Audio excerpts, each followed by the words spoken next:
Hello everyone, start करते हैं आज की वीडियो को। और आज की वीडियो में हम बात करने वाले हैं यूएसए और इजराइल और ईरान के बारे में, जिसमें आपने देखा युद्ध कंटिन्यूसली चल रहा है, सारी चीज़ें हो रही हैं। लेकिन इसमें यूएसए को क्या नुकसान हुआ?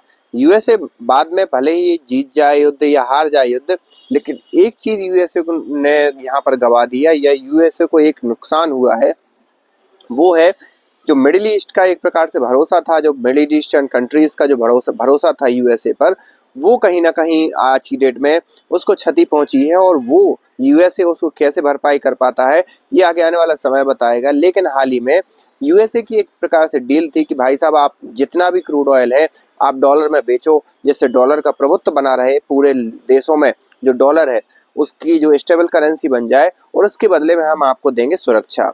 लेकिन आज की डेट में जब से ईरान और यूएसए का युद्ध स्टार्ट हुआ है, तो हमें ये चीज़ें देखने को मिल रही हैं कि यूएसए का जो डिफेंस सिस्टम है वो उतना कारगर साबित नहीं हुआ।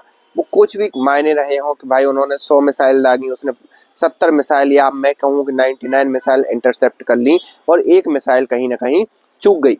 तो ये आप कितनी ही अच्छी कह लो, कितना ही बुरा कह लो, लेकिन एक चीज़ यहाँ पर निकल कर सामने आती है कि यूएसए की जो प्लानिंग थी उसमें कहीं ना कहीं फेल हुआ है। और बार बार अब ईरान मिडिल ईस्ट की जिस कंट्री को चाह रहा हो, यूएस के जिस एयरबेस को चाह रहा है, उसको हिट कर देता है। और ये चीज़ आगे आने वाले समय में आपको सऊदी अरेबिया, जो कि वहाँ का लीडर माना जाता है या खुद को लीडर की तरह प्रेजेंट करता है, उसके नीतियों में, कतर की नीतियों में, और जितनी भी मिडिल ईस्ट यूएई की नीतियों में आपको ये सारी चीज़ें देखने को मिलेंगी। वहाँ पर वो कहीं ना कहीं यूएसए से अलग होने की एक प्रकार से कोशिश करते हुए नजर आएंगे। लेकिन वो पूर्णतः अलग नहीं हो सकते, ये हम भी जानते हैं और आप भी जानते हैं, क्योंकि यूएसए ऑयल के लिए किसी को तबाह भी कर सकता है और ये ऑयल के लिए खुद भी तबाह हो सकता है। क्योंकि उसे मालूम है कि ऑयल एक प्रकार से उसकी ना केवल अभी की बल्कि फ्यूचर की भी एक करेंसी बनने वाली है, या एक स्टेबल मार्केट है ये कहें। इसका मैं ये क्यों कह रहा हूँ, क्योंकि जब आप देखोगे कि मिडिल ईस्ट की जितनी भी कंट्रीज ने यूएसए को नो कहा, तो वो आज की डेट में या तो युद्ध में है, या उन्होंने युद्ध से होकर बर्बादी की राह पकड़ ली है। इराक के हालात आप देख लो, सीरिया के हालात आप देख लो, यमन के हालात आप देख लो, और वहाँ आप देख लो ईरान ईरान भी बहुत स्टेबल कंट्री थी, और वहाँ पर एक प्रकार से रिवॉल्यूशन हुआ और कई चीज़ें हुई। ईरान का इतिहास बहुत लंबा है, लेकिन वहाँ पर भी यूएसए ज़्यादा कुछ नहीं कर पाया। लेकिन उसको भी आज की डेट में यूएसए ने युद्ध के अंदर ढकेल दिया है। और वो डायरेक्टली इनडायरेक्टली ईरान का जो ऑयल है, या ईरान की जो स्टेट ऑफ हॉर्मोज पर एक जियोग्राफिकल लोकेशन है, उससे वो कमा लेगा। कब कमाएगा ये देख आने वाला समय बताएगा। लेकिन हाल ही में आपने देखा कैसे। और रिसेंट एग्जांपल है वेनेजुएला का।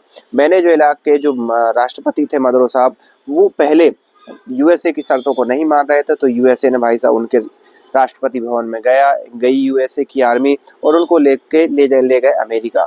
और अभी किसी को नहीं पता है कि अमेरिका में कहाँ है। फिर बाद में वेनेजुएला में भूकंप आ जाता है। भूकंप भी कहाँ आता है, जहाँ सिर्फ और सिर्फ सिविलियन पॉपुलेशन रह रही थी। और उसके बाद फिर भूकंप आने के बाद अमेरिका की कंपनियां आती हैं और कहती हैं कि हम यहाँ पर फिर से रीबिल्ड करेंगे और हर चीज़ फिर से आगे बनाएंगे।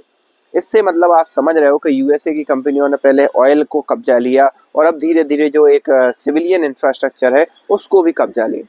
तो आप फिर मेरे इस पॉइंट से ये भी आपको लग रहा होगा कि क्या जो भूकंप है वो यूएसए ने करवाया? इसकी पॉसिबिलिटी हो सकती है, क्योंकि कई जो वैज्ञानिक है, जो भूकंप के जानकार हैं या भूकंप के विशेषज्ञ हैं, उनका कहना ये है कि भूकंप करवाया जा सकता है, और यूएसए जैसी पावरफुल और टेक्नोलॉजी संपन्न राष्ट्र के लिए ये कोई बड़ी बात नहीं होगी। तो यूएसए को इतना हम नज़रअंदाज तो नहीं कर सकते।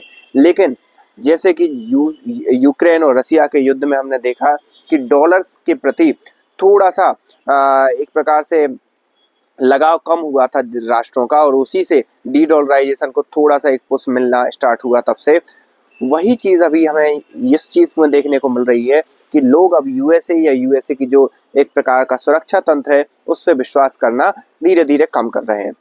वो बात अलग है कि भविष्य में ईरान के क्या हालात होते हैं, उससे भी यूएसए का कुछ एक प्रकार से लीडरशिप डिसाइड होगी। लेकिन ये बात साफ है कि यूएसए को अभी आप इग्नोर कर सकते हो, लेकिन नज़रअंदाज नहीं कर सकते, क्योंकि यूएसए और यूएसए का डॉलर पूरी वर्ल्ड पॉलिटिक्स की और वर्ल्ड की जो आर्थिक व्यवस्था है उसकी वास्तविकता है। आप इस बारे में क्या सोचते हैं, आप हमें कमेंट करके बता सकते हैं। मिलते हैं नेक्स्ट वीडियो में, तब तक के लिए थैंक यू।